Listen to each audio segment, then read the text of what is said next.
നമസ്കാരം. വലിയ മുസ്ലിം രാജ്യങ്ങളിലെ യുവതി യുവാക്കൾ തങ്ങളുടെ പഴയ മതം ഉപേക്ഷിച്ച് ക്രിസ്തു മതത്തിൽ ചേരുന്നു എന്ന് കണക്കുകൾ സൂചിപ്പിക്കുന്നു. മുസ്ലിം ഭൂരിപക്ഷമുള്ള രാജ്യങ്ങളിൽ നിന്നും പുതിയ തലമുറ ക്രിസ്തു മതത്തിലേക്ക് കടന്നു വരുന്ന 10 രാജ്യങ്ങളെക്കുറിച്ചാണ് ഇന്ന് നാം സംസാരിക്കാൻ പോകുന്നത്. ഹായ് ഹലോ, ഞാൻ Abhilash. Welcome to true focus with Abhi. 10ാമത്തെ രാജ്യത്തു നിന്ന് തന്നെ നമുക്ക് തുടങ്ങാം. 10ാമത്തെ രാജ്യം മലേഷ്യയാണ്. ഏതാണ്ട് 33 കോടിയിലധികം ജനങ്ങൾ അധിവസിക്കുന്ന രാജ്യമാണ് മലേഷ്യ. മലേഷ്യയിലെ ജനസംഖ്യയിൽ ഏതാണ്ട് 60% മുസ്ലിം മതമാണ് ഉള്ളത്.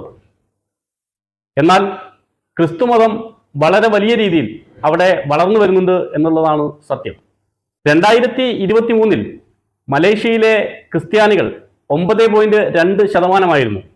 എന്നാൽ അത് 2025 ആയപ്പോഴത്തേക്കും 10% മുകളിലായി എന്നുള്ളതാണ് കണക്കുകൾ സൂചിപ്പിക്കുന്നത്.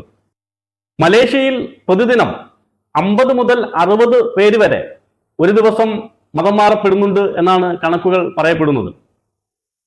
നഗരപ്രദേശങ്ങളിലാണ് ഏറ്റവും കൂടുതൽ മതമാറ്റം നടന്നുകൊണ്ടിരിക്കുന്നത്.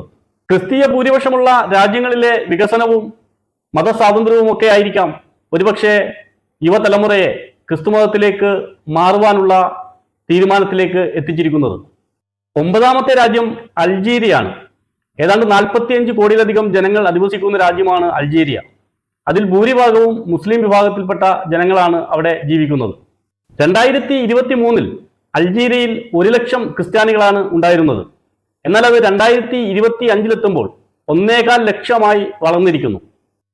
2 വർഷം കൊണ്ട് ഏതാണ്ട് 1/4 ലക്ഷം ആളുകളുടെ വളർച്ചയാണ് അവിടെ ക്രിസ്തുമതത്തിന് ഉണ്ടായിരിക്കുന്നത്. ഒരു ദിവസം ഏതാണ്ട് 60ഓളം ജനങ്ങളാണ് ക്രിസ്തുമതത്തിലേക്ക് എത്തിച്ചേരുന്നത് എന്നാണ് കണക്കുകൾ പറയുന്നത്. അൾജീരിയയിൽ മതപരിവർത്തനത്തിന് വലിയ തടസ്സങ്ങൾ ഉണ്ടെങ്കിലും അതിനെയെല്ലാം നിരാകരിച്ചുകൊണ്ടാണ് രഹസ്യ സ്വഭാവത്തിലുള്ള ആരാധനയും മതപരിവർത്തനവും അൾജീരിയയിൽ നടന്നുകൊണ്ടിരിക്കുന്നത്. 8ാമത്തെ രാജ്യം മൊറോക്കയാണ്. 99% ആളുകളും മുസ്ലിം മതവിശ്വാസികളാണ്. 2023 ഏകദേശം 31,000 ക്രിസ്ത്യാനികൾ മാത്രമുണ്ടായിരുന്ന മൊറോക്കയിൽ 2025 ആയപ്പോഴത്തേക്കും 36,000-ഓളം ക്രിസ്തുമത വിശ്വാസികൾ അവിടെ ആയിരിക്കുന്നു. ദിവസം 15 മുതൽ 20 വരെ ആളുകൾ ക്രിസ്തുമതത്തിലേക്ക് എത്തിച്ചേരുന്നു എന്നാണ് അവിടുത്തെ ക്രിസ്തീയ പ്രവർത്തകർ പറയുന്നത്. പരിമിതമായ ക്രിസ്ത്യൻ പള്ളികൾ മാത്രമേ മൊറോക്കയിലുള്ളൂ. അതുകൊണ്ട് തന്നെ വലിയ കർശനമായ നിയമങ്ങൾ നിലനിൽക്കുമ്പോഴും മൊറോക്കയിൽ ക്രിസ്തുമതത്തിലേക്ക് ആളുകൾ മതപരിവർത്തനം നടത്തപ്പെടുന്നുണ്ട് എന്നുള്ളതാണ് വസ്തുത. 7ാമത്തെ രാജ്യമാണ് സൗദി അറേബ്യ. ഇസ്ലാം മതം രൂപം കൊണ്ട രാജ്യമാണ് സൗദി അറേബ്യ. ഏതാണ്ട് 37 ദശലക്ഷം ജനങ്ങളാണ് സൗദി അറേബ്യയിലുള്ളത്. ആ 37 ദശലക്ഷം ആളുകളും മുസ്ലിങ്ങളായിട്ടാണ് അറിയപ്പെടുന്നത്. സൗദി അറേബ്യയിൽ മറ്റു മതങ്ങളുടെ പൊതു ആരാധനയും പ്രവർത്തനങ്ങളുമൊക്കെ നിയമവിരുദ്ധമാണ്. എങ്കിലും സൗദി അറേബ്യയിൽ ശാന്തമായി ക്രിസ്തുമതം വളർന്നുകൊണ്ടിരിക്കുകയാണ്. പ്രവാസികൾക്കിടയിലാണ് സൗദി അറേബ്യയിൽ ക്രിസ്തുമതം വളർന്നുകൊണ്ടിരിക്കുന്നത്. 2023 1.4 ദശലക്ഷം ക്രിസ്ത്യാനികൾ സൗദിയിൽ ഉണ്ടായിരുന്നു. 2025 ആയപ്പോഴത്തേക്കും 1.6 ദശലക്ഷമായി അത് വർദ്ധിച്ചിരിക്കുന്നു. പ്രതിദിനം 20 മുതൽ 30 വരെ ആളുകൾ ക്രിസ്തുമതത്തിലേക്ക് സൗദിയിൽ എത്തിപ്പെടുന്നുണ്ട് എന്നാണ് സൗദിയിലെ ക്രിസ്തീയ പ്രവർത്തകർ പറയുന്നത്. സൗദിയിലെ ക്രിസ്തുമതം പ്രവർത്തിക്കുന്നത് വളരെ രഹസ്യ സ്വഭാവത്തിലാണ്. അതുകൊണ്ട് തന്നെ രഹസ്യ സ്വഭാവത്തിലുള്ള മതപരിവർത്തനങ്ങളാണ് അവിടെ നടന്നുകൊണ്ടിരിക്കുന്നത്. മതസ്വാതന്ത്ര്യം, സ്നേഹം, ക്രിസ്തുമതത്തിലെ സഹിഷ്ണുത ഇതൊക്കെ തന്നെ ആയിരിക്കണം യുവതി യുവാക്കളെ ക്രിസ്തുമതത്തിലേക്ക് ആകർഷിക്കപ്പെടുന്നത്. സൗദിയിൽ കർശനമായ നിയന്ത്രണങ്ങൾക്കിടയിലും ആരാധനയും പ്രാർത്ഥനകളും മതപരമായിട്ടുള്ള ചടങ്ങുകളുമൊക്കെ രഹസ്യ സ്വഭാവത്തിൽ അവിടുത്തെ ക്രിസ്തീയ പ്രവർത്തകർ നടത്തി വരികയാണ്. 6ാമത്തെ രാജ്യം ഈജിപ്റ്റാണ്. ഈജിപ്തിലെ പ്രധാന മതം ഇസ്ലാം മതമാണ്. എന്നാൽ ക്രിസ്തുമതത്തിന് വളരെ വലിയ വളർച്ചയാണ് ഈജിപ്തിൽ ഉണ്ടായിക്കൊണ്ടിരിക്കുന്നത്. 2023 13.1 ദശലക്ഷം ക്രിസ്ത്യാനികൾ അവിടെ ഉണ്ടായിരുന്നെങ്കിൽ 2025 ആയപ്പോഴേക്കും 13.8 ദശലക്ഷം ക്രിസ്തു മതവിശ്വാസികൾ ഇന്ന് ഈജിപ്തിൽ ഉണ്ട്. പ്രതിദിനം 38 പേര് മതപരിവർത്തനത്തിലൂടെ ക്രിസ്തുമതത്തിൽ എത്തിച്ചേരുന്നു എന്നാണ് കണക്കുകൾ സൂചിപ്പിക്കുന്നത്. 2030 ആവുമ്പോഴേക്കും ഈജിപ്തിലെ ജനസംഖ്യയിൽ 10% ക്രിസ്തീയരായി തീരുമെന്നാണ് കണക്കുകൾ സൂചിപ്പിക്കുന്നത്. അഞ്ചാമത്തെ രാജ്യം തുർക്കിയാണ്. തുർക്കി ഒരു മതേതര രാഷ്ട്രമാണെങ്കിലും അവിടുത്തെ പ്രധാന മതം ഇസ്ലാം മതമാണ്. തുർക്കിയിൽ 2023 2 ലക്ഷം ക്രിസ്ത്യാനികളാണ് ഉണ്ടായിരുന്നത്. എന്നാൽ അത് 2025 ആകുമ്പോഴത്തേക്കും 2,25,000 വർദ്ധിക്കപ്പെട്ടിട്ടുണ്ട്.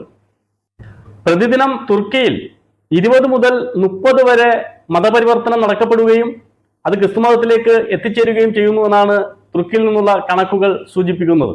ഇസ്താൻബുൾ, അങ്കാറ തുടങ്ങിയ നഗരപ്രദേശങ്ങളിലാണ് ഏറ്റവും കൂടുതൽ മതപരിവർത്തനങ്ങൾ നടക്കുന്നതും മതപരിവർത്തനത്തിലൂടെ ക്രിസ്തുമതത്തിലേക്ക് ആളുകൾ എത്തിച്ചേർന്നുകൊണ്ടിരിക്കുന്നതും. തുർക്കിയിൽ ക്രിസ്ത്യൻ പള്ളികൾ കുറവാണെങ്കിലും ആരാധനയ്ക്കും കൂടിച്ചേരലുകൾക്കും പൊതുപ്രവർത്തനങ്ങൾക്കൊന്നും അവിടെ വിലക്കില്ല എന്നുള്ളതാണ് സത്യം. അടുത്ത രാജ്യം പാകിസ്ഥാനാണ്. ഭൂരിഭാഗം ജനങ്ങളും മുസ്ലിങ്ങളാണെങ്കിലും അവിടെ ചെറിയ രീതിയിലെങ്കിലും ക്രിസ്ത്യമതം വളർന്നു വന്നുകൊണ്ടിരിക്കുകയാണ്. 2023 പുറത്തുവിട്ട സെൻസസ് കൃത്യമല്ലെന്നാണ് അവിടുത്തെ ക്രിസ്തീയ പ്രവർത്തകർ പറയുന്നത്. സത്യസന്ധമായ കണക്കുകൾ പാകിസ്ഥാൻ പുറത്തുവിടുന്നില്ല. മൊത്ത ജനസംഖ്യയിൽ 241 ദശലക്ഷത്തിൽ 1.3% ക്രിസ്ത്യാനികളെന്ന് പാകിസ്ഥാൻ പറയുന്നു. എന്നാൽ ഇത് ശരിയായ കണക്കല്ലെന്നാണ് അവിടുത്തെ ക്രിസ്തീയ പ്രവർത്തകർ പറയുന്നത്. ഇപ്പോൾ 4.4 ദശലക്ഷം ക്രിസ്ത്യാനികൾ പാകിസ്ഥാനിൽ ഉണ്ടെന്നാണ് കണക്ക്. പ്രതിദിനം 50 പേര് മതപരിവർത്തനം നടത്തി ക്രിസ്തുമതത്തിലേക്ക് എത്തുന്നു എന്നാണ് അവിടുത്തെ ക്രിസ്തീയ പ്രവർത്തകർ വെളിയിൽ പറയുന്നത്. അടുത്ത രാജ്യം അഫ്ഗാനിസ്ഥാനാണ്. ഏതാണ്ട് 98% ആളുകളും മുസ്ലിം മതവിഭാഗത്തിൽപ്പെട്ടവരാണ്. അവിടെ ക്രിസ്തുമതം പ്രവർത്തിക്കുന്നത് അണ്ടർഗ്രൗണ്ടിലാണ്. 2023 അഫ്ഗാനിസ്ഥാനിൽ 15,000 ക്രിസ്ത്യാനികൾ ഉണ്ടായിരുന്നു. എന്നാൽ അത് 2025 ആയപ്പോഴേക്കും 19,000 വർദ്ധിച്ചിട്ടുണ്ട്. പ്രതിദിനം 8 മുതൽ 10 വരെ മതപരിവർത്തനം അഫ്ഗാനിസ്ഥാനിൽ നടക്കുന്നു എന്നാണ് കണക്കുകൾ സൂചിപ്പിക്കുന്നത്. താലിബാൻ ഭരണത്തിന്റെ കീഴിൽ വലിയ അപകടങ്ങൾ ഉണ്ടായിട്ടും ആളുകൾ ക്രിസ്തുമതത്തിലേക്ക് കടന്നു വരുന്നു എന്നാണ് കണക്കുകൾ സൂചിപ്പിക്കുന്നത്. രണ്ടാമത്തെ രാജ്യം ഇന്തോനേഷ്യയാണ്. ലോകത്തിലെ ഏറ്റവും വലിയ മുസ്ലിം ഭൂരിപക്ഷ രാഷ്ട്രം കൂടിയാണ് ഇന്തോനേഷ്യ. ഇന്തോനേഷ്യയിൽ പ്രതിദിനം 5,000-ഓളം ആളുകൾ മതപരിവർത്തനത്തിലൂടെ ക്രിസ്തുമതം സ്വീകരിക്കുന്നുവെന്നാണ് ഇന്തോനേഷ്യയിൽ നിന്നുള്ള റിപ്പോർട്ടുകൾ സൂചിപ്പിക്കുന്നത്. വർദ്ധിച്ചു വരുന്ന മതസ്വാതന്ത്ര്യം, സാമൂഹിക വളർച്ച, സാമ്പത്തിക വളർച്ച ഇവയൊക്കെ ഇന്തോനേഷ്യയിൽ നിന്നുള്ള ആളുകളെ ക്രിസ്തുമതത്തിലേക്ക് ആകർഷിക്കുന്നു എന്നതാണ് തെളിയിക്കുന്നത്. ഒന്നാമത്തെ രാജ്യം ഇറാനാണ്. ഏതാണ്ട് 87 ദശലക്ഷം ആളുകൾ വസിക്കുന്ന രാഷ്ട്രമാണ് ഇറാൻ. ഭൂരിപക്ഷ മതം മുസ്ലിം മതമാണ്. എന്നാൽ ഇറാനിൽ വലിയ രീതിയിൽ ക്രിസ്തുമതം വളർന്നു വരുന്നു എന്നാണ് റിപ്പോർട്ടുകൾ സൂചിപ്പിക്കുന്നത്. 2023 ഇറാനിൽ 1.2 ദശലക്ഷം ക്രിസ്ത്യാനികളാണ് ഉണ്ടായിരുന്നത്. എന്നാൽ 2025 ആകുമ്പോഴത്തേക്കും 1.7 ദശലക്ഷം ക്രിസ്ത്യാനികൾ ഇറാനിൽ ഉണ്ട് എന്ന് കണക്കുകൾ സൂചിപ്പിക്കുന്നു. ഇറാനിലെ യുവാക്കൾ ശാന്തിയും സമാധാനവും സ്നേഹവും സഹിഷ്ണുതയും ഒക്കെ ആഗ്രഹിക്കുന്നു എന്നാണ് ഈ മാറ്റങ്ങൾ ചൂണ്ടിക്കാണിക്കുന്നത്.